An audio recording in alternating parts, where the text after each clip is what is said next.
وعلى آله وأصحابه أجمعين. أما بعد فأعوذ بالله من الشيطان الرجيم. بسم الله الرحمن الرحيم. وإذ يمكر بك الذين كفروا ليثبتوك أو يقتلوك أو يخرجوك ويمكرون ويمكر الله والله خير الماكرين. وإذا تتلى عليهم آياتنا قالوا قد سمعنا لو نشاء لقلنا مثل هذا إن هذا إلا أساطير الأولين. وإذ قالوا اللهم إن كان هذا هو الحق من عندك فأمطر علينا حجارة من السماء أو ائتنا بعذاب أليم. وما كان الله ليعذبهم وأنت فيهم وما كان الله معذبهم وهم يستغفرون. صدق الله مولانا العظيم وصدق رسوله النبي الكريم ونحن على ذلك لمن الشاهدين والشاكرين والحمد لله رب العالمين. سبحانك لا علم لنا إلا ما علمتنا إنك أنت العليم الحكيم. رب اشرح لي صدري ويسر لي أمري واحلل عقدة من لساني يفقه قولي. ربي زدني علما ربي يسر ولا تعسر وتمم علينا بالخير وبك نستعين يا فتاح اللهم ألهمني رشدي. সকলেই একবার নামাজের দুরূদ শরীফ পড়ি। اللهم صل على محمد وعلى آل محمد كما صليت على إبراهيم وعلى آل إبراهيم إنك حميد مجيد.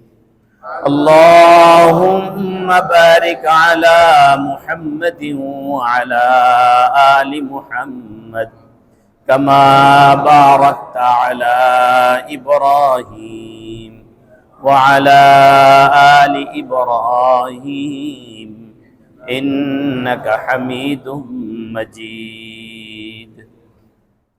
اللهم صل وسلم وبارك عليه. আলহামদুলিল্লাহ, আল্লাহ রাব্বুল আলামিনের অসংখ্য অগণিত শুকরিয়া। আল্লাহ রাব্বুল আলামিন আমাদেরকে মাগরিবের নামাজ জামাতের সাথে জামে মসজিদে আদায় করার তৌফিক দান করেছেন। এজন্য কালিমাতে শুকর আদায় করি, বলি আলহামদুলিল্লাহ। নামাজের পরে আল্লাহ রাব্বুল আলামিন আমাদেরকে কিছু সময়ের জন্য কোরআনুল কারীমের মজলিসে বসার তৌফিক দিয়েছেন। যদি ইখলাসের সাথে আল্লাহ রাব্বুল আলামিনের সন্তুষ্টির সাথে যদি এই মজলিসে বসা যায়, তা আশা করা যায় জীবনের এই অংশটুকু আল্লাহ রাব্বুল আলামিন এই অংশটুকুর উসিলায় আল্লাহ আমাদেরকে মাফ করে দেবেন। এজন্য আমরা যে বসতে পারলাম শুকরিয়া আদায় করি, বলে আলহামদুলিল্লাহ।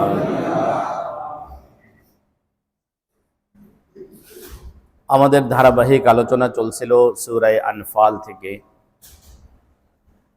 সূরা আনফালের 29 নম্বর আয়াত পর্যন্ত গত মজলিসে আলোচনা হয়েছে। আজকে আপনাদের সামনে 30 নম্বর আয়াত থেকে নিয়ে শুরু করে 33 নম্বর আয়াত পর্যন্ত এই 4 আয়াত আমি তেলাওয়াত করেছি। আল্লাহ রাব্বুল আলামিন যদি তৌফিক ইনায়াত করেন তার রহমত যদি শামিলে হাল হয়, তাহলে ইনশাআল্লাহ এই 4টি আয়াত আমরা বোঝার চেষ্টা করব যে আমাদের রব, আমাদের মালিক এই 4 আয়াতে আমাদের জন্য কি মেসেজ রেখেছেন, সেটা আমরা ইনশাআল্লাহ জানার চেষ্টা করব। আল্লাহ রাব্বুল আলামিন আমাদেরকে তৌফিক দান করেন, বলেন না আমিন। 30 নম্বর আয়াতে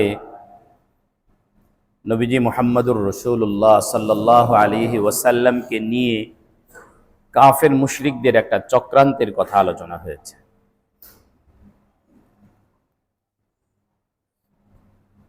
31 নম্বর আয়াত এবং 32 নম্বর আয়াতে কাফেরদের কিছু হঠকারিতা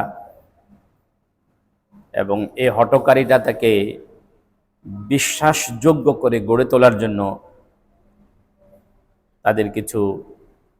তাদের একটা বক্তব্য, সেই জায়গায় তারা আযাব কামনা করেছে। 33 নম্বর আয়াতে এসে আল্লাহ রাব্বুল আলামিন সে আযাবটা কেন কামনা করার পরেও কেন দেননি তার কারণ উল্লেখ করেছেন। ইনশাআল্লাহ আমরা ধারাবাহিকভাবে বিষয়গুলো বোঝার চেষ্টা করি।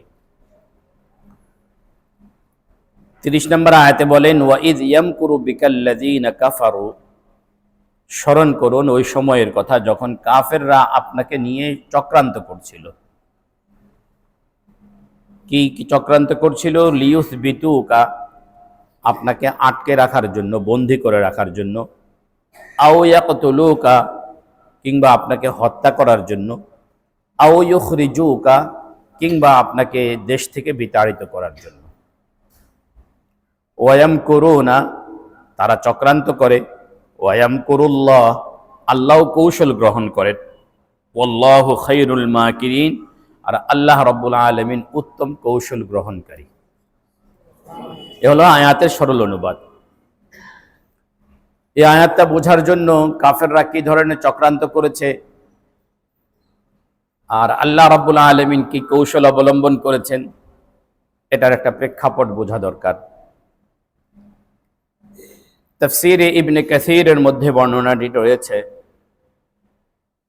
নবীজি এর চাচা আবু তালিব নবীজিকে একদিন ডেকে বললেন, ভাতিজা, তোমার কওমের লোকেরা তোমাকে নিয়ে কি আলোচনা করতেছে, কি চক্রান্ত করতেছে, তোমার কি জানা আছে? তো নবীজি বললেন, হ্যাঁ আমার জানা আছে, জানি। বলে, কি চক্রান্ত করছে? বলে, ওরা আমাকে হয়তো বন্দি করে রাখবে, নতুবা ওরা হয়তো আমাকে জাদু করবে, নতুবা তারা আমাকে হত্যা করবে, নতুবা তারা আমাকে দেশান্তরিত করবে। এই চক্রান্ত তারা করছে। আবু তালেব বলেন, বাচ্চা যে ঠিকই তো বলেছো, কিন্তু তুমি জানলা কিভাবে? তখন নবীজি বললেন, আমার আল্লাহ আমাকে জানায় দিয়েছেন, আমার রব আমাকে জানায় দিয়েছেন। আবু তালেব বললেন, আমি সাক্ষ্য দিচ্ছি তুমি আসলে সত্য নবী, কিন্তু ঈমান আনেনি। বলছে যে তুমি কি সত্য নবী, কিন্তু সে কি করেনি? ঈমান আনে। এই বর্ণনাটা রয়েছে তাফসীরে ইবনে কাসীরে, এরকম 2-3টা বর্ণনা রয়েছে, কিন্তু এই বর্ণনাটা সঠিক নয়, মানতে পারি না আমরা। কারণ এই আয়াত নাজিল হয়েছে মদিনায়, সূরা আনফাল মাদানী।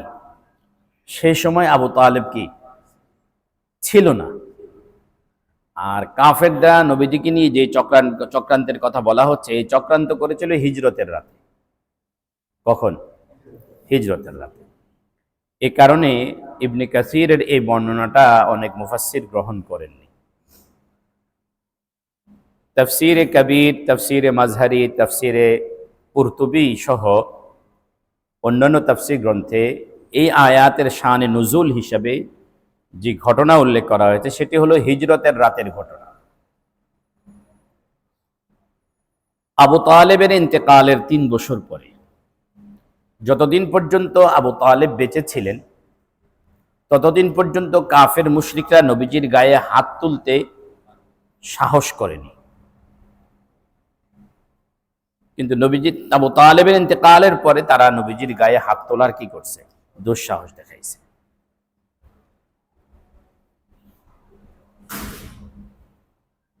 আল্লাহ। এক বর্ণনা রয়েছে হযরত ফাতেমা রাদিয়াল্লাহু তাআলা আনহা কাঁদতেছেন। তো নবীজি বললেন, ফাতেমা কেন কাঁদতেছো?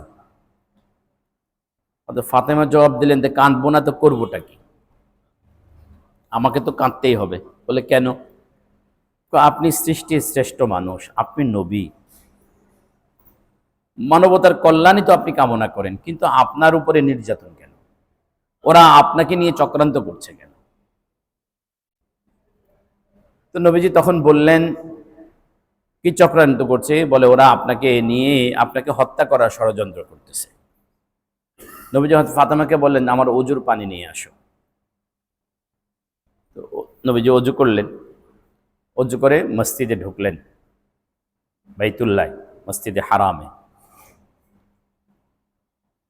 আল্লাহ, মসজিদে ঢোকার পরে সবাই বসে আছে, নবীজি বের হলে নবীজিকে কি করবে? নবীজির উপরে আক্রমণ করবে, এই চক্রান্ত করে বসে আছে। তো নবীজি ঢুকলেন, ঢুকে নামাজ পড়লেন, কিন্তু যারা নবীজিকে আক্রমণ করার জন্য বসে আছে তাদের কারোরই সাহস হলো না নবীজির দিকে চোখ তুলে তাকাবে, সবাই মাথা নিচু করে বসে আছে।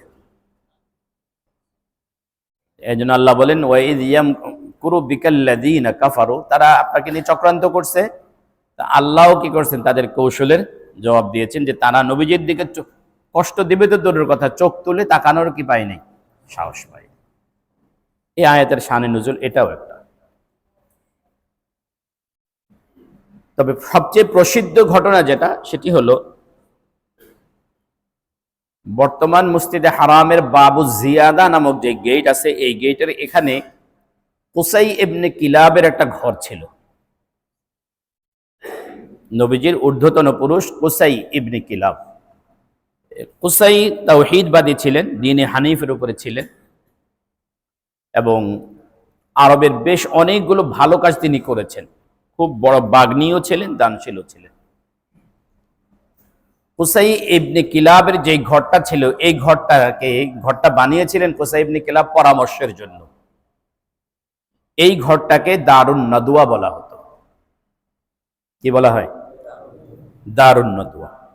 পরবর্তীতে মক্কার কুরাইশ নেতারা যে কোনো গুরুত্বপূর্ণ বিষয়ে মিটিং করতে চাইলে এই ঘরে বসে কি করত? মিটিং করত। মদিনা থেকে হিজরতের 3 বছর আগে, নবীজির হিজরতের 3 বছর আগে মদিনা থেকে কিছু লোক আসলো। এরা নবীজির হাতে বাইআত গ্রহণ করলো, ইসলাম গ্রহণ করে চলে গেল। পরবর্তী বছর আরো কিছু লোক আসলো, এরা ঈমান আনলো, ঈমান এনে চলে গেল। রাসূল করিম সাল্লাল্লাহু আলাইহি ওয়াসাল্লাম এদের সাথে মুসআব ইবনে উমাইরকে পাঠালেন। মুসআব ইবনে উমাইর রাদিয়াল্লাহু তাআলা আনহু গিয়ে সেখানে ইসলামের দাওয়াত দিতে শুরু করলেন, মদিনাটাকে ইসলামের জন্য তৈরি করলেন। পরবর্তী বছর আসলো, আবার নবীজির সাথে চুক্তিবদ্ধ হলো, নবীজিকে যাবার দাওয়াত দেওয়া হলো। মক্কাবাসী এটা জানতে পারছে, এবং অনেক সাহাবী গোপনে গোপনে মদিনায় কি করলেন? হিজরত করে চলে গেলেন। সাহাবা ইকরাম যখন মদিনায় হিজরত করে চলে যাচ্ছেন, এবং মদিনাবাসীদের সাথে নবীজির একটা চুক্তি হয়ে গেছে, বিষয়টা যে কোনো ভাবেই কি করছে? কুরাইশরা জানতে পারছে। কুরাইশদের মনের ভিতরে এখন কামড় দিছে, এই যে এরা গোপনে মদিনায় চলে যাচ্ছে, মদিনাবাসীদেরকে যদি এরা নিজেদের মতো কনভিন্স করতে পারে, এরা যদি নিজেদের দলে ভিড়ায় নিতে পারে, তাহলে এরা শক্তি সংগ্রহ করে আমাদের উপরে আক্রমণ করতে পারে। এমনও হতে পারে মুহাম্মদ সাল্লাল্লাহু আলাইহি সাল্লাম এখন আসেন, উনিও হয়তো একদিন আমাদেরকে না জানায় কি করবেন? মদিনায় চলে যাবেন। সেখানে গিয়ে শক্তি সঞ্চয় করে এসে আমাদের উপরে উনি কি করবেন? প্রতিশোধ গ্রহণ করবেন। তো সুতরাং সুযোগ হাতছাড়া হওয়ার আগেই কিছু একটা করতে হবে। এই জন্য মক্কার কুরাইশ নেতারা দারুন নদওয়াতে রুদ্ধদ্বার বৈঠকে পরামর্শে বসছে, দরজা বন্ধ করে দিয়ে বসছে। মিটিং শুরু হওয়ার পরেই কেউ একজন একজন বড় মুরব্বী, একজন শেখ, উনি এসে দরজায় আওয়াজ দিলেন। এটা তাফসির কাবীরের মধ্যে ঘটনাটা এইভাবে আছে। মুরব্বীর আওয়াজ দেওয়ার পরে জিজ্ঞাসা করলো, আবু জাহেলের সভাপতিত্বে এতক্ষণ মিটিং চলতেছিল, এখন জিজ্ঞাসা করলো মানফিল বাব, দরজায় কে? দরজার মুরব্বী বলল, আনা শাইখুন নজদিয়ুন, আমি নজদ দেশের একজন পীর সাহেব। ভিতর থেকে উত্তর দেওয়া হলো, এখানে রাজনৈতিক পরামর্শ চলতেছে, পীর মুরিদের কোনো কাজ কারবার এখানে নাই। কি চলতেছে?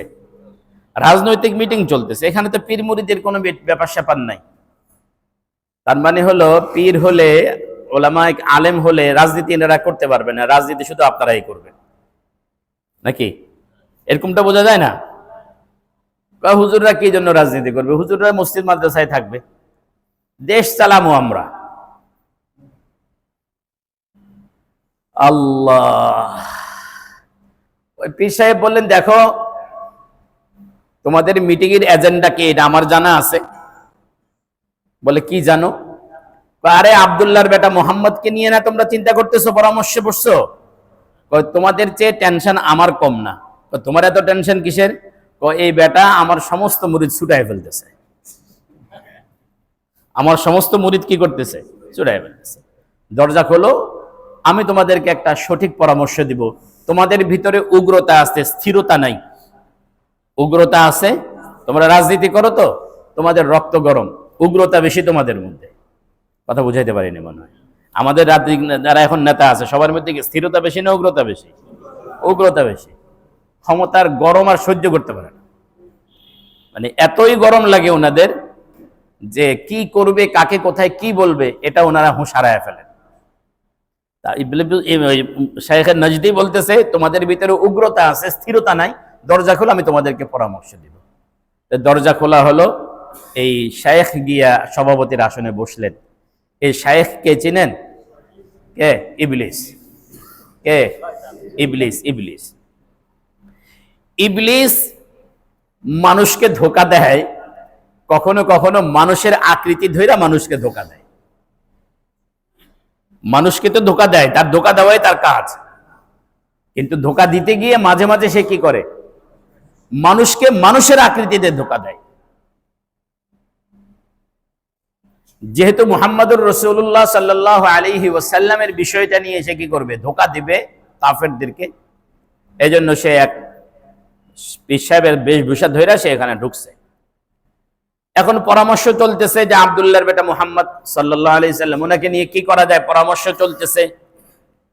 তো একজনের প্রস্তাব দিল, ওনাকে আমরা বন্দী করে রাখি, এমন ভাবে আটকায় রাখবো, নাবিগাতুজ জুবিয়ানি সহ এরকম যারা কবিদেরকে যেরকম আমরা আটকায় মারছি, একটা পর্যায়ে তারা না খেয়ে মারা গেছে, এদেরকে এরকম আটকায় রাখবো, একদম না খেয়ে একদম মারা যাবে।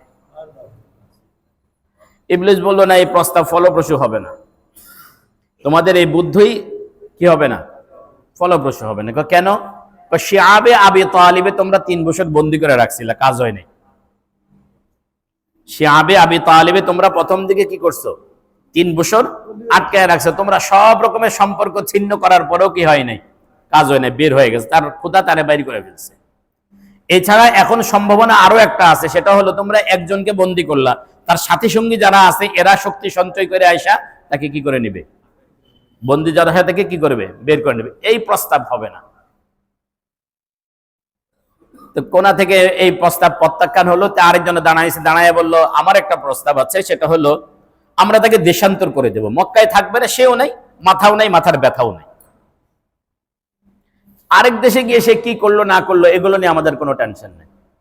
ইবলিস বলল, না, এটা তুমি বোকার মতো এক প্রস্তাব দিচ্ছ।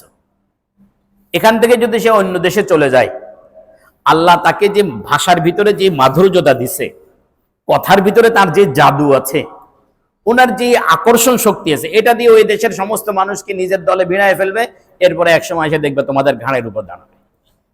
সুতরাং এই প্রস্তাবও কি হবে না? তখন আবু জাহেল লানাহুল্লাহ সে দাঁড়ায় বলে, আমার মাথায় একটা বুদ্ধি আসছে। বলে, কি বুদ্ধি? কোরাইশের 12টা গোত্র আছে, আমি 12টা গোত্রের থেকে 24 জন যুবককে রেজি করব। 12টা গোত্রের 24 জন যুবককে কি করব? রেডি করব। এই 24 জন যুবকের হাতে আমি তলোয়ার তুলে দেব। এই 24 জন যুবক একসাথে এট এ টাইম মুহাম্মদের উপর আক্রমণ করবে। বলেন নাউজুবিল্লাহ। তাহলে এখন মুহাম্মদকে হত্যা করার দায় এক কবিলার উপরে পড়বে না। কয় কবিলার উপরে? 12 কবিলার উপরে। কুরাইশের পুরাতে বনু হাশিম কয়জনের কাছ থেকে কি নিবে? প্রতিশোধ নিবে। বনু হাশিম একলা তো আর 12 জনের বিরুদ্ধে কি করতে পারবে না, দাঁড়াইতে, 12 কবিলার বিরুদ্ধে দাঁড়াইতে পারবে না। শয়তান এবার হাতে তালি দিয়ে বলল, হ্যাঁ এটাই সঠিক প্রস্তাব। কি? হাতে তালি দিয়ে বলল এটা কি সঠিক প্রস্তাব। আল্লামা মুস্তাফা আল হুসাইনি রাহিমাহুল্লাহ উনি বলেন, প্রস্তাব পাস হওয়ার সাথে সাথে হাতে তালি দেওয়া, ওই দিন সর্বপ্রথম ইবলিস হাতে কলমে শিখাইছে।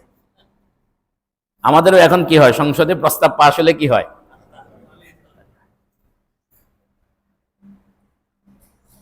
আল্লাহ।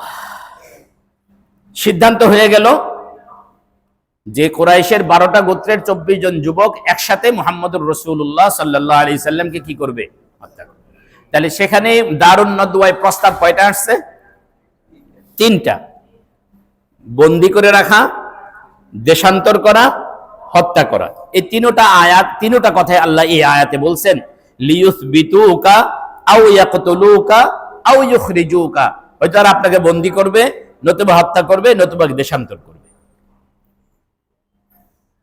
জিবরিল আমিন সাথে সাথে নবীজির কাছে আসলেন, এসে নবীজিকে তাদের এই চক্রান্তের খবর নবীজিকে জানায় দিলেন এবং নবীজিকে বললেন, আল্লাহ পাক আপনাকে হিজরতের অনুমতি দিয়েছেন এবং আজকের রাতে আপনি আপনার বিছানায় ঘুমাবেন না,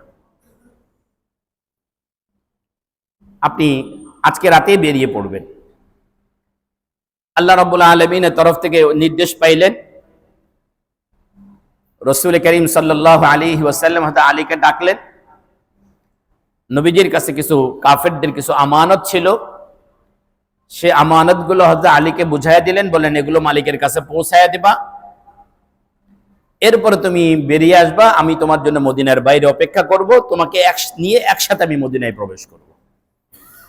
এবং নবীজি এটাও জানতে পারলেন কাফেররা হয়তো আলীর কোনো ক্ষতি করতে পারবে না, আলীর কোনো কি করতে পারবে না, ক্ষতি। তাফসীরে কাবীরের বর্ণনায় এরকম আছে যে নবীজি হযরত আলীকে নিজের চাদরটা দিলেন, সবুজ একটা চাদর ছিল, চাদরটা দিয়েছেন। হযরত আলী সেই চাদরটা গায়ে দিয়ে নবীজির বিছানায় শুয়েছিলেন। আর কোন কোন বর্ণনায় রয়েছে যে হযরত আলী নবীজির কাছ থেকে চাদরটা চেয়ে নিয়েছেন। একটুখানি বোঝার চেষ্টা করেন, 24টা নওজোয়ান 24টা খোলা তরবারি নিয়ে একজন মানুষকে মারার জন্য ঘরের চারপাশে দাঁড়িয়ে আছে। এই ঘরে যাকেই পাবে, এই ঘরে তো পাবেই কাকে? নবী মুহাম্মদুর রাসূলুল্লাহকে। যে নবীজির যার রক্ত নেয়ার জন্য 24 জন মানুষ দাঁড়িয়ে আছে, তার বিছানায় একজন মানুষ শুয়ে যাওয়া, কথা বুঝেন? যার রক্ত নেয়ার জন্য 24টা তরবারি কি হয়েছে, ঘরের বাইরে দাঁড়িয়ে আছে, সেই বিছানায়, মৃত্যুর বিছানায় একজন মানুষ জেনে শুনে শুয়ে যাওয়া, ওই নবীজিকে কতটা ভালোবাসলে সম্ভব ছিল?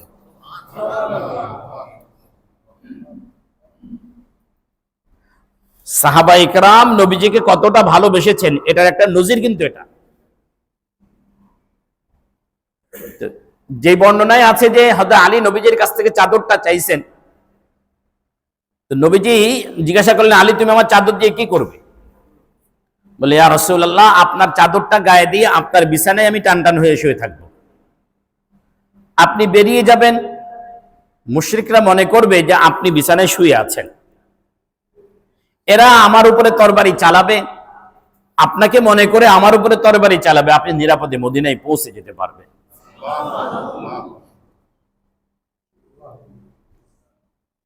নবীজি হযরত আলী রাদিয়াল্লাহু তাআলাকে চাদর দিলেন। এখানে একটা প্রাসঙ্গিক কথা বলি, প্রাসঙ্গিক কথাটা মনে রাখা দরকার, বোঝা দরকার। এই পৃথিবীতে একটা জাতি আছে যাদেরকে শিয়া বলা হয়, শিয়া। আমাদের বাংলাদেশেও এদের তৎপরতা আশঙ্কাজনক বেড়ে গেছে, আমাদের বাংলাদেশে এদের তৎপরতা আশঙ্কাজনকভাবে বেড়ে গেছে। শিয়াদের একটা আকীদা হলো, এনারা সাহাবায়ে কেরামের মধ্যে শুধুমাত্র হযরত আলীকে মুসলমান মনে করে, আর বাকি কাউকে মুসলমান মনে করে না। এবং হযরত আবু বকর সিদ্দিক রাদিয়াল্লাহু তাআলা আনহু, হযরত ওমর ফারুক রাদিয়াল্লাহু তাআলা আনহুকে গালি দেওয়া, লানত করা, এটা তাদের ধর্মীয় বিশ্বাসের একটা অন্তর্ভুক্ত। তারা বিতরের নামাজের মধ্যে হযরত আবু বকরকে গালিগালাজ করে, হযরত ওমর ফারুককে কি করে? গালিগালাজ করে। হযরত আলী রাদিয়াল্লাহু তাআলা আনহুর ফজিলত বুঝাইতে গিয়ে নবীজির পরে খেলাফতের উপযুক্ত হযরত আলী, এটা তাদের দাবি। এবং হযরত আবু বকর হযরত আলীর এই অধিকারটাকে কি করেছেন?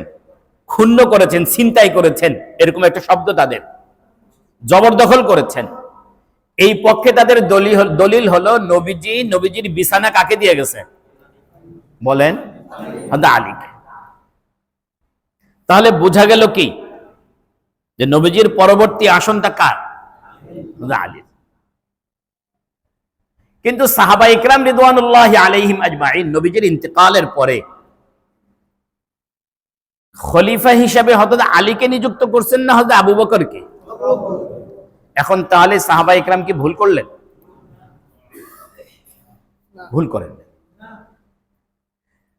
হযরত আলী রাদিয়াল্লাহু তাআলা আনহুকে নবীজি বিছানা দিবেন, কিন্তু হযরত আবু বকর সিদ্দিককে নবীজি জায়নামাজ দিবেন।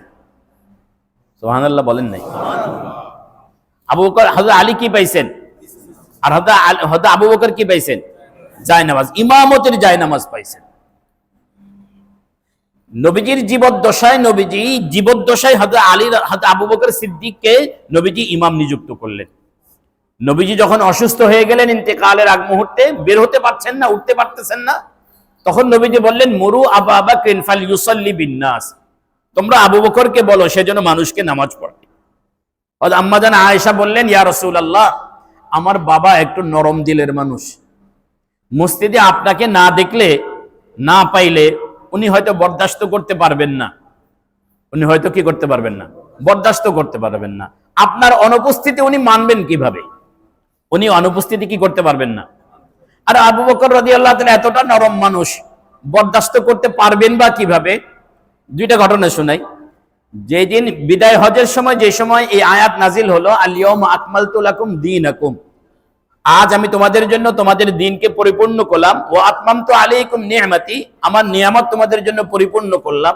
এই আয়াত নাজিল হওয়ার পরে সাহাবায়ে কেরাম যেখানে খুশি হয়েছেন, সেখানে আবু বকর রাদিয়াল্লাহু তাআলা কাঁদতেছিলেন। সবাই জিজ্ঞাসা করলেন, আবু বকর আপনি কাঁদেন কেন? আজকের এই খুশির দিন, দিন পূর্ণ হওয়ার খুশির সময় আপনি কাঁদতেছেন কেন? বলে, দেখো তোমরা খুশি করতেছে, খুশি করো, আমি কাঁদতেছি, আমাকে কাঁদতে দাও। বলে, না, আপনি কেন কাঁদতেছেন এটা বলতে হবে, নতুবা আপনাকে কাঁদতে দিব না। বলে, দেখো এই আয়াতে আল্লাহ বলছেন, আল ইয়াউমা আকমালতু লাকুম দীনাকুম ওয়া আতমামতু আলাইকুম নি'মাতি, যে আজকে তোমাদের জন্য তোমাদের দ্বীনকে পরিপূর্ণ করে দিলাম। এটা তো খুশির বার্তা, কিন্তু এই বার্তার পিছনে একটা শোক বার্তাও আছে। বলে, কি শোক বার্তা?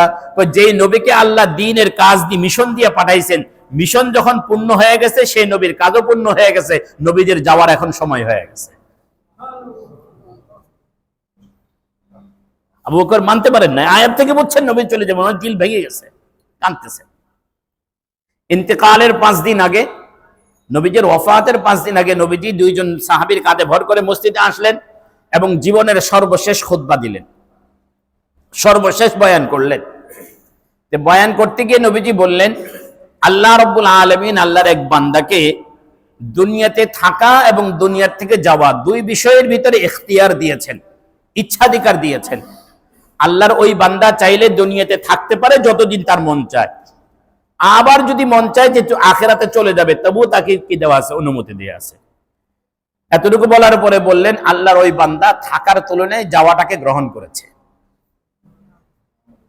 সাহাবায়ে কেরাম এটা শুনলেন, বিশেষ কোনো অনুভূতি কারোর মধ্যে জাহির হলো না, কিন্তু মসজিদের কোনায় এক বুড়া লোক কান্না শুরু করছে, একজন কান্না শুরু করছে। কান্না আস্তে আস্তে বাড়তেছে, বাড়তে বাড়তে কান্না হিসকিতে রূপান্তরিত হয়েছে। কান্নার আওয়াজ নবীজির কানেও আসছে, সাহাবায়ে কেরামের কানেও গেছেন। যখন সবাই দেখলেন যে আবু বকর সিদ্দিক রাদিয়াল্লাহু তাআলা আনহু কাঁদতেছেন, সবাই বললেন, ভাই আবু বকর আপনি কাঁদেন কেন? নবীজি তো এখানে কান্নার মতো কোনো কিছু বলেন নাই। দেখো তোমরা যা বুঝছো বুঝছো, আমি যা বুঝছি আমাকে কাঁদতে দাও। বলে আপনি কি বুঝছেন বলেন? এই যে আল্লাহর নবী বললেন একজনকে থাকা এবং যাওয়া দুইটার ভিতরে ইখতিয়ার দেওয়া হয়েছে, সে একজন আল্লাহর নবী ছাড়া আর কেউ না। মুহূর্তে পুরো পরিবেশ পরিবর্তন হয়ে গেল। নবীজি সাল্লাল্লাহু আলাইহি ওয়াসাল্লাম খুতবার বিষয় পরিবর্তন করে ফেললেন। এরপরে যতক্ষণ বয়ান করছেন হযরত আবু বকরের সম্মান নিয়ে নবীজি বয়ান করছেন। যে নবীজির জিন্দেগীর শেষ বয়ান কার মর্যাদা নিয়ে? বুঝলে বলেন কার মর্যাদা? হযরত আবু বকরের মর্যাদা। যেই লোকটা নবীজির শুধু যাওয়ার খবর শুনলেই এতটা বিগলিত হয়ে যায়, সেই লোকটা যখন নবীজির জায়নামাজে দাঁড়ায় নামাজ পড়বে আর কল্পনা করবে নবীজি নাই, তাহলে কিভাবে সহ্য করবে? এই জন্য আমাদের আয়েশা বললেন, ইয়া রাসূলুল্লাহ, অন্য কাউকে জিম্মাদারি দেন, অন্য কাউকে দায়িত্ব দেন, আমার বাবা হয়তো নামাজ পড়াতে পারবেন না। নবীজি বললেন, না, তোমার বাবাই নামাজ পড়াবে। সুবহানাল্লাহ বলেন না, তোমার বাবাই কি করবে? নামাজ পড়াবে। হযরত আবু বকর নামাজ পড়ানো শুরু করলেন। একদিন কোনো কারণে ইমাম সাহেবের লেট হয়ে গেছে। দুনিয়ার সব কিছুতে লেট হইতে পারে, কিন্তু ইমাম সাহেবের লেট হওয়া যাবে না, ঠিক আছে না? এটাই তো আপনাদের নিয়ম। কয় কি? এটাই তো আপনাদের অঘোষিত নিয়ম। দুনিয়ার সব জায়গায় লেট হইতে পারবে, কিন্তু খতিব সাহেবের যদি 2 মিনিট লেট হয়, হ্যাঁ, উনি তো সময়ের প্রতি খেয়াল রাখে না, উনি পাংচুয়াল না।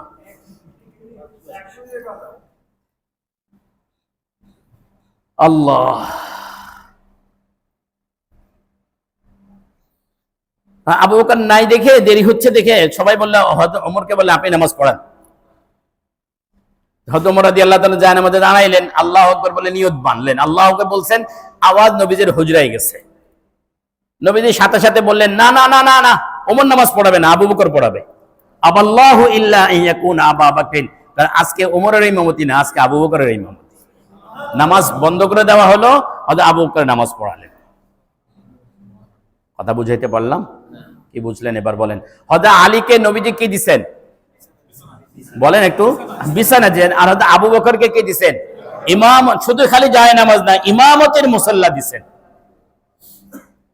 নবী হযরত আবু বকরের ইমামতিতে যখন নামাজ চলতেছিল, এরকম একদিনের ঘটনা, নবীজি মসজিদে আসছেন, হযরত আবু বকর নামাজে যায়, নামাজে ইমামের জায়গায়। যখন হযরত আবু বকর নামাজের মধ্যে টের পাইলেন যে নবীজি আসতেছে, আবু বকর আর ওখানে দাঁড়ান নাই, উনি পিছনের দিকে চলে আসতেছেন। যখন উনি পিছনের দিকে আসতেছেন, নবীজি বললেন, ইয়া আবা বকর মাকানাক, আবু বকর তুমি তোমার জায়গায় দাঁড়ানো থাকো, তুমি তোমার জায়গায় থাকো। মাকানাকা আরবিতে শব্দ মাকানাকা, তুমি তোমার জায়গায় থাকো। আচ্ছা বলেন তো দেখি, আবু বকর যেই জায়গাটা দাঁড়াইছে সেটা কি ওনার জায়গা না নবীজির জায়গা? নবীজি বলেন, আবু বকর তুমি তোমার জায়গায় দাঁড়ানো থাকো। কি বললেন? নবীজির জীবদ্দশায় যেই জায়গাটা, নবীজি হয়তো আবু বকরকে এই কথা বলে দিলেন যে তোমার জায়গা ওটা। ইমাম মানে হলো নেতা। এই জায়গা থেকে, এখান থেকে সাহাবা একরাম বুঝে নিয়েছিলেন নবীজির পরে এই উম্মতের জিম্মাদারির দায়িত্ব নবীজি ইশারাতান কাকে দেওয়ার কথা বলে গিয়েছেন? আবু বকর সিদ্দিক।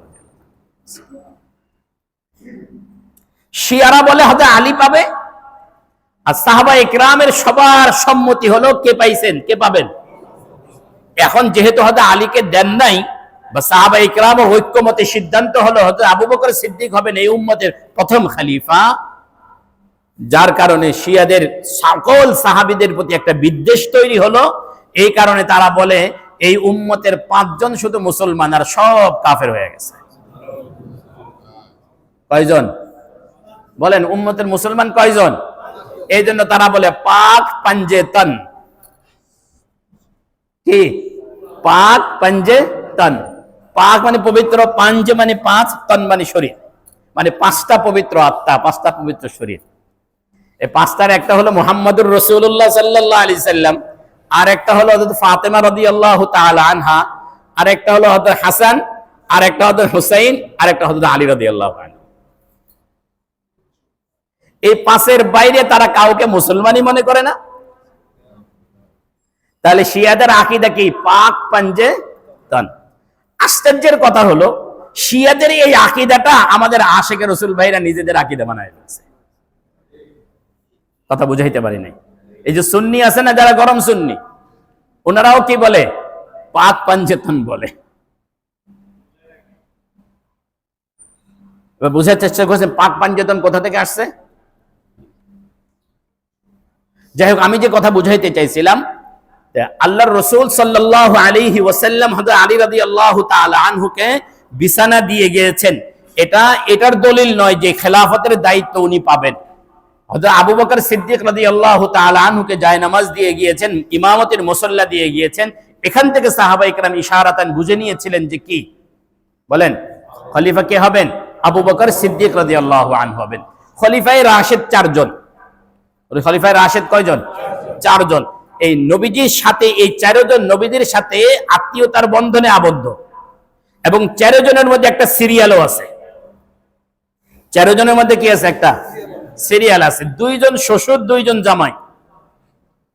কি বলছি বলেন? 2 জন কি শ্বশুর আর 2 জন জামাতা। শ্বশুর 2 জন কে? আবু বকর সিদ্দিক রাদিয়াল্লাহু আনহু, ওমর ফারুক রাদিয়াল্লাহু তাআলা আনহু। জামাই 2 জনের একজন হলেন হযরত ওসমান রাদিয়াল্লাহু আনহু, আরেকজন কে? আলীউল মুরতাদা রাদিয়াল্লাহু তাআলা আনহু। এবার বলেন এই 4 জনের মধ্যে সবচেয়ে মুরব্বি কে? আবু বকর সিদ্দিক, ওনার সিরিয়াল 1 নাম্বার। তারপরের মুরব্বি ওমর রাদিয়াল্লাহু তাআলা, তেনার 2 নাম্বার। তারপরের মুরব্বি হযরত ওসমান, ওনার 3 নাম্বার। তারপরে হলেন হযরত আলী রাদিয়াল্লাহু তাআলা আনহু। এখানেও সিরিয়াল তো এটাই। এজন্য উম্মতের খেলাফতের জিম্মাদারি পালন করতে গিয়েও এই ধারাবাহিকভাবে এই 4 জন এই ধারাবাহিকতায় কি হয়েছে? উম্মতের খলিফা হয়েছে। যাই হোক, কথা অন্যদিকে চলে গেছে। তা আমরা বলতেছিলাম যে হিজরতের রাতে রাসূল করিম সাল্লাল্লাহু আলাইহি ওয়াসাল্লামকে নিয়ে কাফেররা যে চক্রান্ত করেছে, এতক্ষণ পর্যন্ত তাদের চক্রান্তের কথা বলা হলো, যে তারা দারুন নদওয়াতে বসে সিদ্ধান্ত নিয়েছে এবং কুরাইশের 24 জন যুবককে উলঙ্গ তরবারি দিয়ে নবীজি মুহাম্মদুর রাসূলুল্লাহ সাল্লাল্লাহু আলাইহি ওয়াসাল্লামের ঘরটাকে ঘেরাও করে রেখেছে। এবার আল্লাহ পাকের কৌশল শুনেন। এতক্ষণ শুনলেন কাফেরদের কি চক্রান্ত, এবার আল্লাহ পাকের কৌশল শুনেন।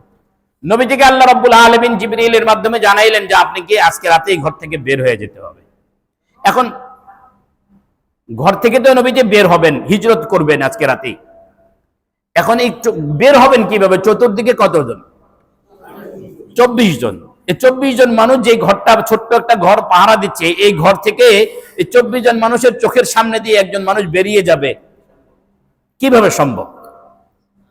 কিন্তু আল্লাহ বলছেন আপনি বের হন, বাইর করে নেওয়ার দায়িত্ব আমার, আপনি বের হন। তো নবীজি বের হলেন। বের হওয়ার সময় 1 মুঠ মাটি নিলেন হাতে। কি নিলেন? 1 মাটি নিলেন। মাটিটা হাতে নিয়ে ঘর থেকে বের হয়েছেন। বের হয়ে ওদের 24 জনের সামনে দাঁড়াইছেন, এদের সামনে দাঁড়াইছেন। তো এরা নবীজিকে নিয়ে যে কথাবার্তা বলতেছে, নবীজি তাদের কথার জবাব দিতেছেন। এই 24 জন নবীজিকে নিয়ে যা কথা বলতেছে, নবীজি কি করতেছেন? এদের কথার বিভিন্ন কথা রেখে দিচ্ছেন।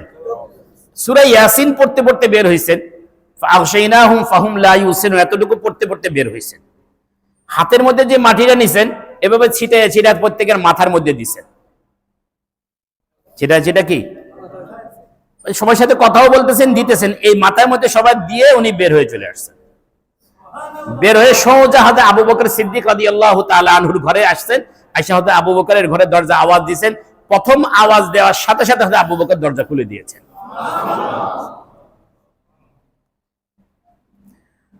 ওই 24 জন ওইখানে দাঁড়ায় আছে। এরা রাতের অন্ধকারে চাইলে মারতে পারতো। এরা বলতেছে না, রাতের অন্ধকারে একজন মানুষকে মারা এটা কাপুরুষতা, আমরা এতটা কাপুরুষ নই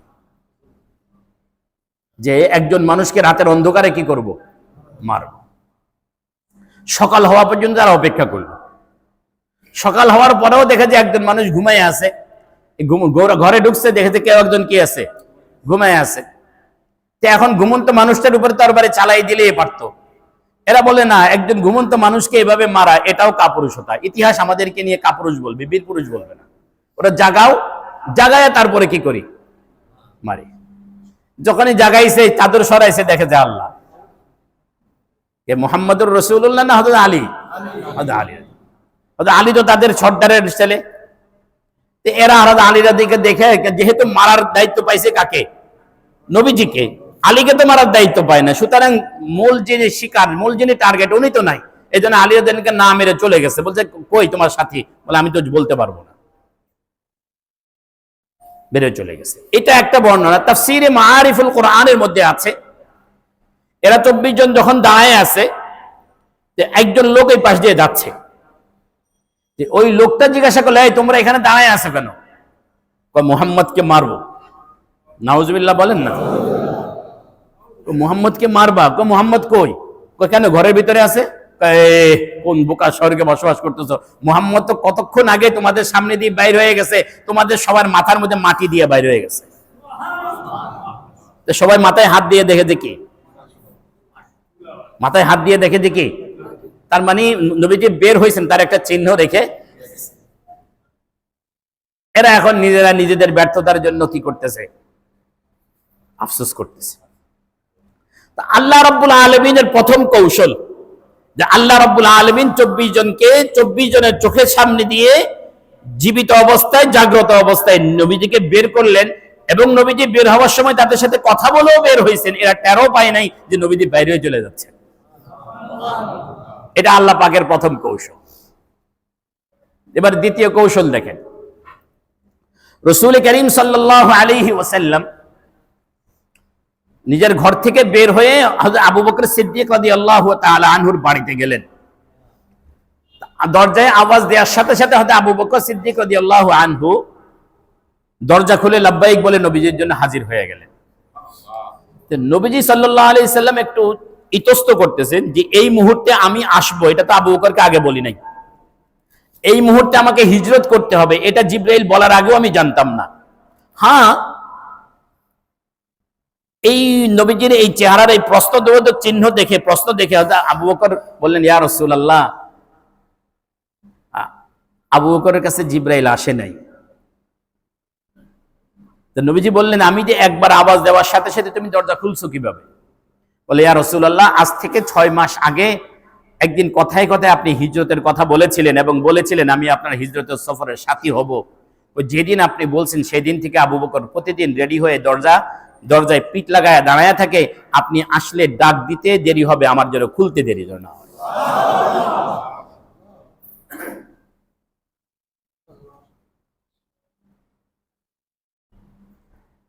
আবু বকর রাদিয়াল্লাহু তাআলা আনহু হিজরত করবেন, আগে থেকে প্রস্তুতি নিয়ে রাখছেন। আগে থেকে কি রাখছেন? প্রস্তুতি নিয়ে রাখছেন। অন্য এক বর্ণনায় আছে ওই দিন দুপুরবেলা নবীজি এসেছিলেন। দুপুরবেলায় নবীজি এসেছিলেন। এক বর্ণনায় আছে দুপুরবেলা নবীজি এসেছেন। এসে যেই সময়টাতে নবীজি দুপুরবেলা আসছেন, আসার সময় নবীজি মুখ ঢেকে আসছেন। কি ওই সময় সাধারণত আরবের লোকেরা ঘর থেকে বের হয় না। দুপুরবেলা সাধারণত আরবের লোকেরা ঘর থেকে বের হতো না, ওই সময়টা তারা ঘুমাইত। নবীজি হযরত আবু বকরের বাসায় গেলেন, যায় বললেন, ঘরে যারা আছে এদেরকে বের করে দাও। আবু বকর রাদিয়াল্লাহু তাআলা বললেন, ইয়া রাসূলুল্লাহ, ঘরে যারা আছে একজন আপনার স্ত্রী আর একজন আপনার জ্যাঠাই, আর তো কেউ নাই, আপনার এই পরিবারের লোকজন। ও আচ্ছা, ঠিক আছে, তাহলে থাক। এরপরে হযরত আবু বকর রাদিয়াল্লাহু তাআলা আনহুর সাথে হিজরত কিভাবে করবেন এ নিয়ে পরামর্শ করলেন, যে এখান থেকে কোথায় যাবেন, কিভাবে যাবেন, আবু বকর রাদিয়াল্লাহু তাআলা কি করবেন, এভাবে পরামর্শ হলো। এবং পরামর্শ করে রাত্র হওয়া পর্যন্ত অপেক্ষা করলেন। আবু বকর সিদ্দিক রাদিয়াল্লাহু তাআলা আনহু যে পরিস্থিতি, যে বিষয়টাকে ব্যবস্থাপনা করে রাখলেন, যে নবীজি বের হয়েছেন, আমিও বের হয়ে গেলাম, আল্লাহ ভরসা। এটা না আমাদের কথা, যে আমরা কোন রকম পূর্ব প্রস্তুতি ছাড়াই বেরিয়ে পড়ি, বলে আল্লাহ একটা করবেই। কিন্তু নবীজির শিক্ষা এটা নয়, ইসলামের শিক্ষা এটা নয়। একটা হলো আপনি পরিপূর্ণরূপে ব্যবস্থা গ্রহণ করবেন, এরপরে আল্লাহর উপর ভরসা করবেন যেন ব্যবস্থা কি থাকে, ঠিক থাকে। রাসূল করিম সাল্লাল্লাহু আলাইহি ওয়াসাল্লামের কাছে এক লোক উটে সাওয়ার হয়ে আসছে। আসার পরে নবীজি জিজ্ঞাসা করলেন, তুমি কিভাবে আসছো? বলে, ইয়া রাসূলুল্লাহ, উটে সাওয়ার হয়ে আসছি। বলে, উট কি করছো? বলে, ওজন মসজিদের সামনে আসছি। বাঁধছো তো শক্ত করে? বলে, ইয়া রাসূলুল্লাহ, আল্লাহ ভরসা। তো নবীজি বললেন, আকিমিস সুক ফাতাওয়াক্কাল আলাল্লাহ, আগে উটের পায়ে শক্ত করে রশি দিয়ে বাঁধো, এরপরে আল্লাহর উপর তাওয়াক্কুল করো যেন বান্ধন ঠিক থাকে। এই কথাটুকুই আল্লামা মসনবী এভাবে বলছেন, বড় তাওয়াক্কুল পায়ে উশতার বেবান, গুফতে পয়গম্বর বো আওয়াজে বুলন্দ। তাওয়াক্কুল করতে হলে আগে উটের পায়ে শক্ত করে রশি দিয়ে বাঁধো, তারপরে তাওয়াক্কুল করো। রাসূল করিম সাল্লাল্লাহু আলাইহি ওয়াসাল্লাম মক্কা থেকে মদিনার দিকে বেরিয়ে যাচ্ছেন, হিজরত করতেছেন, নির্দেশটা আল্লাহ পাকের, আবু বকরকে সাথে নিচ্ছেন, তাও আল্লাহ রাব্বুল আলামিনের নির্দেশ। কিন্তু যাওয়ার আগে কিছু পরিকল্পনা, কিছু প্ল্যান করে তারা ঘর থেকে বের হচ্ছে। সুবহানাল্লাহ বলেন নাই? প্ল্যানটা বুঝেন, হযরত আবু বকরের প্ল্যান বুঝেন। আবু বকর রাদিয়াল্লাহু তাআলা আনহু সহ নবীজি পরামর্শ করলেন, এখান থেকে ওনারা বের হয়ে গারে সৌরে যাবেন, গারে সৌরে যাবেন, সেখানে তেনারা 3 দিন অবস্থান করবেন। এটা প্ল্যান হয়েছে, পরামর্শ হয়েছে। এই 3 দিন যে গারে সৌরে অবস্থান করবেন, এই 3 দিন মক্কাবাসীদের হালচাল জানা দরকার। এই জন্য আবু বকর রাদিয়াল্লাহু তাআলা ওনার ছেলে আব্দুর রহমান ইবনে আবু বকরকে ডাকলেন, ডেকে তাকে দায়িত্ব দিলেন, তুমি সারাদিন মক্কার বাজারে টাজারে ঘুরবা, কে কোথায় কি নিয়ে আলোচনা চলতেছে এটা তুমি শুনবা। সূর্য ডোবার পরে যখন আর মক্কাবাসী ঘুমিয়ে যাবে, তুমি আমাদের কাছে গারে সৌরে আসবা, এসে পুরা দিনের কর্ম পরিস্থিতি, মক্কার পরিস্থিতি আমাদেরকে শোনাইবা। এই একটা প্ল্যান করলেন। সমস্যা একটা তৈরি হবে, এটা থেকে কি হবে? সমস্যা তৈরি। সমস্যাটা এটা তৈরি হবে, মরুভূমির বালির উপর দিয়ে যখন আব্দুর রহমান হাঁটবেন, কারণ চতুর্দিকে তো নবীজিকে খোঁজার জন্য লোকজন চলতেছে, একজন মানুষ যখন এখান থেকে পায়ে হেঁটে গারে সৌর পর্যন্ত আসতেছে, মরুভূমির বালুর উপরে তো ওনার পায়ের ছাপ পড়বে, এই ছাপ ধরে কিন্তু মক্কাবাসী সেই পর্যন্ত পৌঁছে যাবে। এই জন্য দ্বিতীয় প্ল্যান করলেন, আমির বিন ফুহাইরা, সম্ভবত নাম, হয়তো আবু বকরের গোলাম রাখাল, তাকে বললেন সূর্য ওঠার আগে আগে তুমি ছাগলগুলো নিয়ে বের হবা এবং এই গারে সৌরের এই পথে, পুরা পথে তুমি তাদেরকে সেগুলোকে চড়াইবা। তাহলে কি হবে? ছাগলের চড়ার কারণে রাতের বেলা যে আব্দুর রহমান ইবনে আবু বকর এখানে আসছে, আবার সূর্য উদিত হওয়ার আগেই যে উনি মক্কায় চলে আসছে, আসা যাওয়ার সময় যে বালু, মরুভূমির বালুর উপরে যে ছাপগুলো পড়ছে, এগুলো কি হয়ে যাবে? মুছে যাবে ছাগলের পায়ের। এইদিকে চড়াবাস, বিকালের দিকে একটা ছাগল গুহার মধ্যে দিয়ে দেবা, ছাগলের দুধ দহন করব, আমাদের খাবারের ব্যবস্থা হবে। বুঝতে পারছেন? হযরত আসমা রাদিয়াল্লাহু তাআলা আনহাকে দায়িত্ব দেওয়া ছিল যে ওনারও একটা দায়িত্ব ছিল খাবার পৌঁছানোর। কি পৌঁছানোর? খাবার পৌঁছানো। দেখেন পরিকল্পনা, আল্লাহ পাকের পরিকল্পনা। আল্লাহ আবু বকরকে দিয়ে, নবীকে দিয়ে পরিকল্পনাগুলো করাইতেছে। ওয়ায়াম কুরুনা, তারা চক্রান্ত করছে, তা আল্লাহ বলেন ওয়ায়াম কুরুল্লাহ, আমিও কৌশল গ্রহণ করতেছি। আল্লাহ পাকের কৌশল দেখেন। আল্লাহ যখন সফরের জন্য বের হচ্ছিলেন আবু বকর রাদিয়াল্লাহু তাআলা আনহুর ঘর থেকে, সফরের যে সামানগুলো এগুলো বাঁধছেন, যে বস্তা বা যে ব্যাগ হয়েছে, এটার মুখ বাঁধার জন্য রশি পাওয়া যাচ্ছিল না। তখন আসমা রাদিয়াল্লাহু তাআলা আনহুর কোমরে একটা বেল্ট ছিল। আসমা রাদিয়াল্লাহু তাআলা সেই বেল্টটা খুললেন, খুলে এটাকে 2 ভাগ করলেন, করে এক ভাগ দিয়ে বস্তাটা কি করলেন? বাঁধলেন। এই কারণে আসমা রাদিয়াল্লাহু তাআলা আনহার একটা লকব হয়ে গেছে জাতুন নিতাকাতাইন, 2 বেল্টওয়ালা।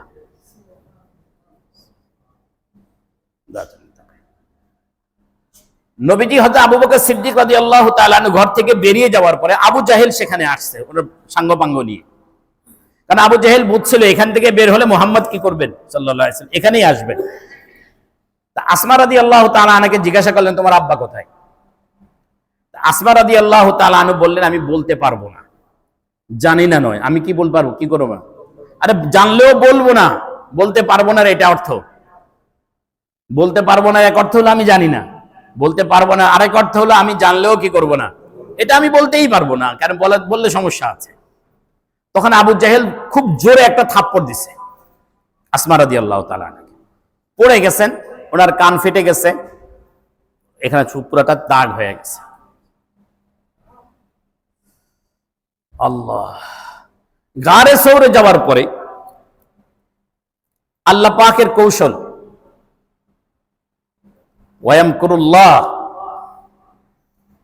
আবু বকর সিদ্দিক রাদিয়াল্লাহু তাআলা আনহু আগে ঢুকলেন, গর্তটা পরিষ্কার করলেন, কিছু ছিদ্র ছিল সেগুলো বন্ধ করলেন, একটা ছিদ্র বাকি ছিল সেখানে তিনি পায়ের গোড়ালি রাখলেন। আবু বকর আগে ঢুকে নবীজিকে বললেন, এবার আপনি আসেন। নবীজি সাল্লাল্লাহু আলাইহি ওয়াসাল্লাম গুহার ভিতরে ঢুকলেন। একটা পর্যায়ে নবীজি বললেন, আবু বকর তুমি বসো, আমি একটু ঘুমাবো। আবু বকরের কোলে মাথা রেখে নবীজি কি করলেন? ঘুমিয়ে গেলেন। এখানে আরো দুইটা কথা বলা হয় যে এই গুহার মুখের মধ্যে পরবর্তীতে মাকড়সা বাসা করছে, কবুতর এসে ডিম পাড়ছে। আমি মূলত কোনো বই এটা পড়ি নাই, শুধু ওয়াজেই শুনছি। আমার পড়ালেখাও কম, তবু যতটুকু আল্লাহ পাক পড়ার তৌফিক দিচ্ছেন ততটুকুর মধ্যে আমি কি পাইনি। যাই হোক, একটা নবীজি সাল্লাল্লাহু আলাইহি ওয়াসাল্লাম এখানে আছেন, এই গুহায় আছেন। মক্কার মুশরিকরা তাদের চক্রান্তর জাল আর একটু বাড়াইলো।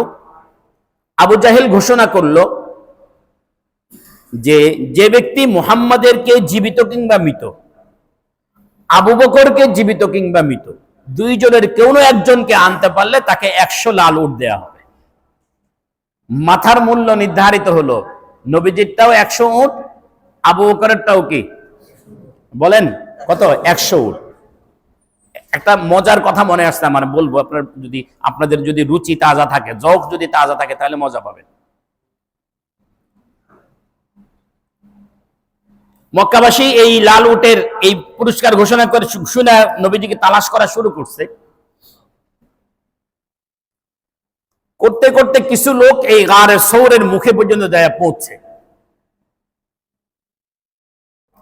তা আল্লাহ তো বলছেন তোমরা চক্রান্ত করো, আমিও কৌশল অবলম্বন করি। তা আল্লাহ কৌশল করে নবীজিকে বাঁচাইতেছেন। তা আল্লাহর কৌশল কি? বলে তোমরা খুঁজতে খুঁজতে সৌরের গুহা পর্যন্ত আসবা, কিন্তু তোমরা নিচের দিকে যে তাকাবা, এই কথাটুকু তোমার মাথায় আমি দিব না। গুহা পর্যন্ত পৌঁছে তাকাইলেই দেখে, কিন্তু নিচের দিকে যে তাকাবে এই মানসিকতাই তাদের কি হয়নি, তৈরি হয়নি। ওই পর্যন্ত যাই আবার কি করছে, ফিরে চলে আসছে। আবু বকর সিদ্দিক রাদিয়াল্লাহু তাআলা আনহু কথা শুনতে পাইছেন, ওরা আসতেছে, ওদের পা দেখতে পাইতেছেন, উনি খুব ভয় পাচ্ছেন। নিজের জন্য না হোক, অন্তত নবীজির জন্য উনি কি পাচ্ছেন? ভয় পাচ্ছেন। নবীজি সাল্লাল্লাহু আলাইহি ওয়াসাল্লামের মধ্যে কোনো রকমের টেনশন নাই, শান্ত সমাহিত। কারণ আল্লাহ রাব্বুল আলামিন তো তাকে কি করতেছেন? গাইড করতেছেন। আবু বকরের এই ভয় দেখে, অস্থিরতা দেখে নবীজি বললেন, আবু বকর, যে তোমার কাছে কেমন মনে হয় যে যাদের দুইজন মানুষ, যাদের তৃতীয় জন আল্লাহ, ওই দুইজন সম্পর্কে তোমার কি ধারণা? দুইজন মানুষ যাদের তৃতীয় জন কে? আল্লাহ, ওই দুইজন সম্পর্কে তোমার কি ধারণা? এদেরকে কাফেররা ধরে ফেলবে, শত্রুরা আটকায় ফেলবে? এরপরে নবীজি বলেন, লা তাহজান ইন্নাল্লাহা মা'ানা। ও আবু বকর, দুঃখিত হইও না, আল্লাহ আমাদের সাথে আছেন। ইন্নাল্লাহা মা'ানা, আল্লাহ আমাদের সাথে আছেন। এখানে একটা জটিল কথা মনে পড়ছে আমার, যদিও তাফসীর অন্যদিকে কোন দিকে যাচ্ছে আমি জানি না। আমি এতটুকু বুঝাইতে চাচ্ছি আমাদের কথা থেকে, যে আল্লাহ পাকের কৌশল বুঝাতে চাচ্ছি। আল্লাহ কিভাবে কৌশল করলেন, ওরা কি চক্রান্ত করলেন, আল্লাহ কি কৌশল অবলম্বন করলেন। হযরত আবু বকর সিদ্দিক রাদিয়াল্লাহু তাআলা আনহু এতটুকু কথা শোনার পরে শান্ত হয়ে গেলেন।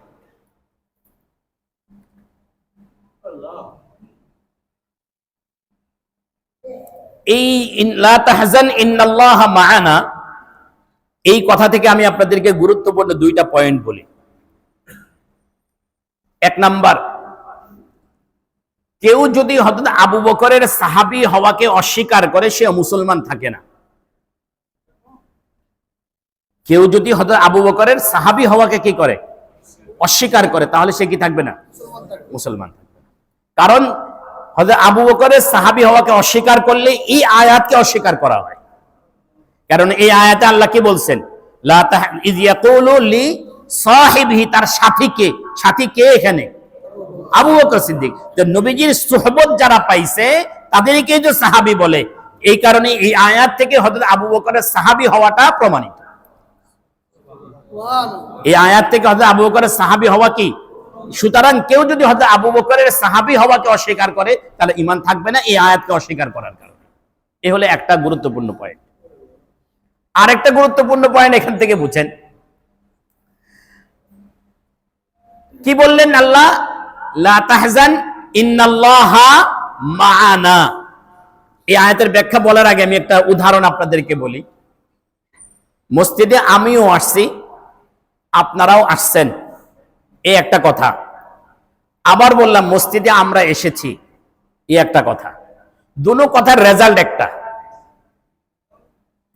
দুটো কথার কি রেজাল্ট একটা না? আমরা এসেছি বললেই যা বুঝায় আমি এসেছি আপনারাও এসেছেন, একই কথাই তো বুঝায় না? কিন্তু ব্যাসকম আছে যে আমরা এসেছি যখন বলবো তখন বোঝা যাবে আমাদের সকলের আশাটা এক পদ্ধতিতে হয়েছে। আর যখন বলবো আমিও এসেছি আপনারাও এসেছেন, এটার অর্থ হলো আপনারা আপনাদের ওয়েতে এসেছেন, আমি আমার ওয়েতে এসেছি। আমাদের দুইজনের আশার ভিতরে কি আছে? পার্থক্য আছে। এতটুকু, এই কথাটুকু বুঝে থাকলে এবার বলেন তো দেখি, নবীদের সাথে আল্লাহর যে সম্পর্ক, হযরত আবু বকরের সাথেও কি সেই সম্পর্ক না ভিন্নতা আছে? নবীজি হলেন নবী, আবু বকর হলেন উম্মতি। নবীর সাথে আল্লাহর যে সম্পর্ক, উম্মতের সাথে তো সেই সম্পর্ক না। কিন্তু আল্লাহ কি বললেন কোরআন শরীফের এই আয়াতে? বলেন ইন্নাল্লাহা মাআনা, আল্লাহ আমাদের সাথে আছেন। এভাবেও বলা যেতে পারত আবু বকর ইন্নাল্লাহা মাই ওয়া মাআকা, আল্লাহ আমার সাথেও আছে, আল্লাহ তোমার সাথেও আছে। এটা না বলে বললেন ইন্নাল্লাহা মাআনা, আজকের এই মুহূর্তে আমার সাথে আমার মালিকের যে সম্পর্ক তোমারও একই সম্পর্ক। দুইজনকে সমান্তরালে নিয়ে আসা হয়েছে, মাইয়াতে খোদার এক সমান্তরালে নিয়ে আসছে। এখন প্রশ্ন হলো, একজন উম্মতি হয়ে আবু বকর কিভাবে মাইয়াতে খোদা মন্দির সাথে এক লেভেলে চলে গেলেন? হয়তো আবু বকর কিভাবে সম্ভব? এটা এক জটিল অধ্যায়। আপনারা আমার কথাগুলো বুঝতেছেন কিনা আমি জানি না। বুঝতেছেন? বুঝলে ভালো, আলহামদুলিল্লাহ। না বুঝলে আরো কয়েকবার শুনে নেবেন।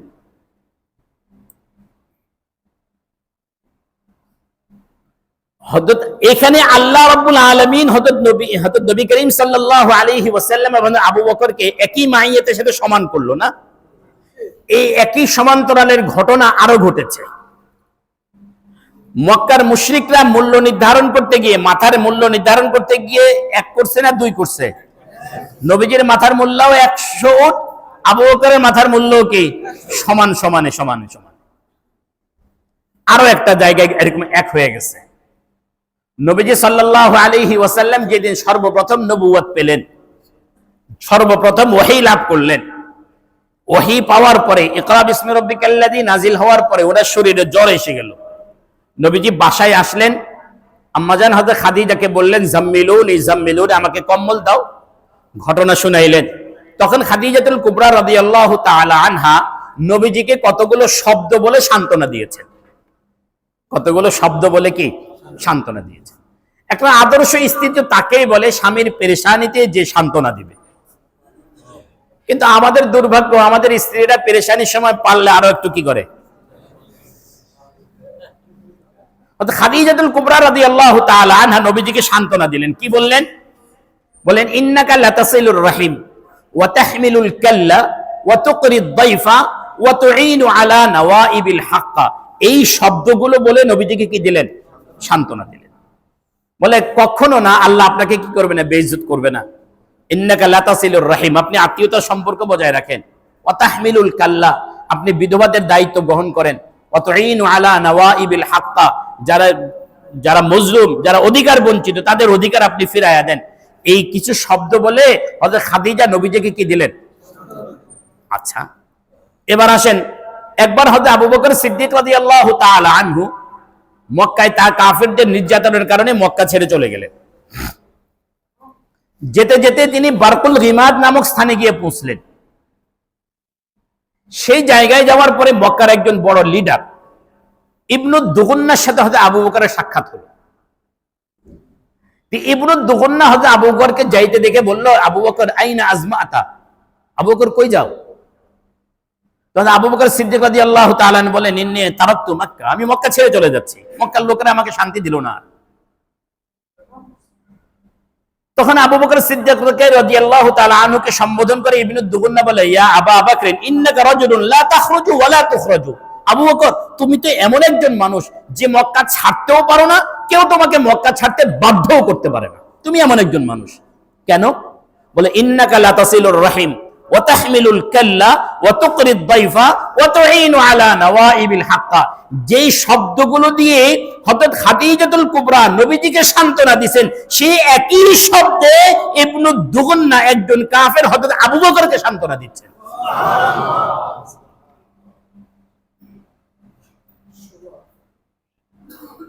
কথা এই বিষয়ে বললে আরো জটিল অনেক কথা আছে, আজকে এতটুকু বললাম। তাহলে এখন প্রশ্ন হলো, আল্লাহর নবী এবং আবু বকর সিদ্দিক দুইজনকে যে মাহিয়াতের মধ্যে একসাথ করলেন, এটা কিভাবে সম্ভব? এটা বোঝার জন্য আমি একটা গল্প, একটা উদাহরণ বলবো, উদাহরণের মাধ্যমে এটা বোঝানোর চেষ্টা করব। আল্লাহ পাক রব্বুল আলামিন কথাটা সহজে বোঝানোর তৌফিক দান করেন, বলেন না। দুধের সাথে পানি মিশান না পানির সাথে দুধ মিশান? একজনে বলতেছে ওজন আমি দুধের সাথে পানি মিশাই না, বালতিতে আগে পানি নিয়ে নেই, তারপর ওখানে দুধ দহন করি। এখন সে যদি কসম কাটে আমি পানি দুধের সাথে কি মিশাই নাই, কসম কি আছে? দুধের সাথে যখন পানি মিশানো হয়, দুধ তখন নাকি চিৎকার করে বলে, এই পানি তুই যে আমার সাথে বন্ধুত্ব করতে চাস, তোর কি ওয়াকার এরকম যে তুই আমার সাথে বন্ধুত্ব পাতাবি? তোর সাথে কি আমার যায়?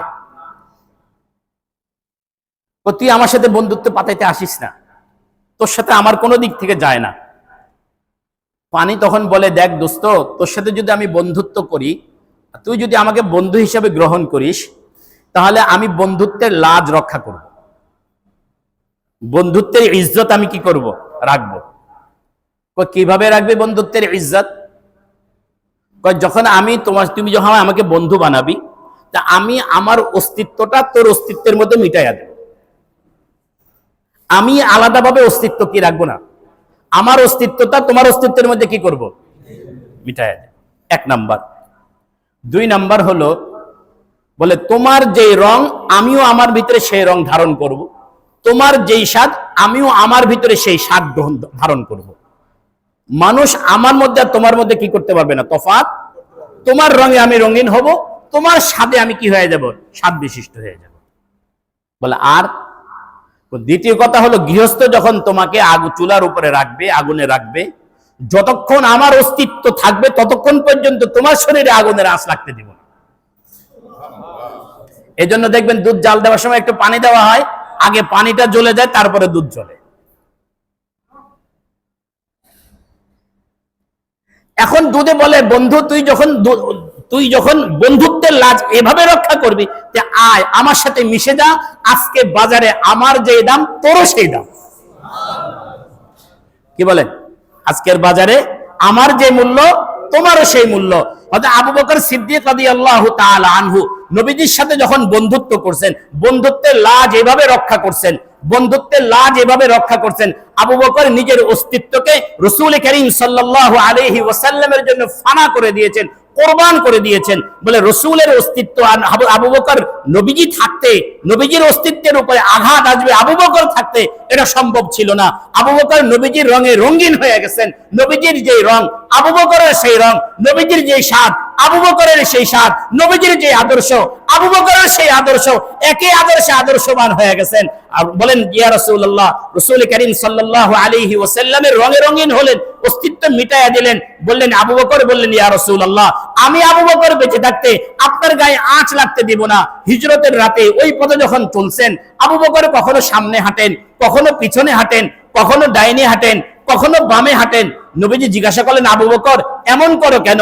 বলে, ইয়া রাসূলুল্লাহ, আমি যখন সামনে হাঁটি আমার মনে ভয় হয়, না জানি মুশরিকরা পিছন থেকে এসে আপনাকে আক্রমণ করবে। আমি আবু বকর থাকতে আমার গায়ে আক্রমণ না লেগে আপনি গায়ে আক্রমণ লাগবে, এটা আমি বরদাস্ত করতে পারি না। যখন পিছনে চলি আমার আশঙ্কা হয়, না জানি ডান দিক থেকে তারা আক্রমণ করে, ডানে থাকলে মনে হয় যেন বামে থেকে আক্রমণ করতে পারে।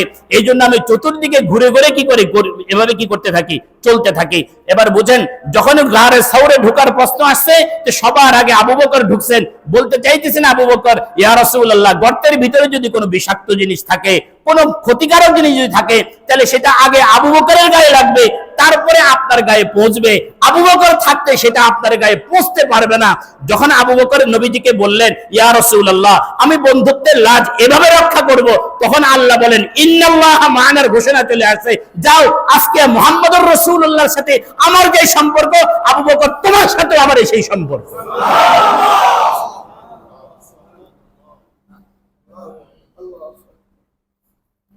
ওয়ায়ামকুরুনা ওয়ায়ামকুরুল্লাহ, তারাও চক্রান্ত করে, আল্লাহ পাক কৌশল অবলম্বন করেন। আল্লাহ পাক কি করেন? কৌশল অবলম্বন করেন। ইনশাআল্লাহ আল্লাহ পাক রব্বুল আলামিন যদি তৌফিক দান করেন, এই আয়াতের সামনের কথার উপরে আমরা সামনে আলোচনা করব। আজকে কথা এই পর্যন্ত, আরো কিছু কথা আছে, আল্লাহ তৌফিক দিলে সামনে আমরা আলোচনা করব। আল্লাহ পাক রব্বুল আলামিন যে কথাগুলো বললাম, আমাদেরকে এই কথাগুলো বোঝার, আমল করার তৌফিক দান করেন, বলেন আমিন। আল্লাহুম্মা সাল্লি আলা মুহাম্মাদ।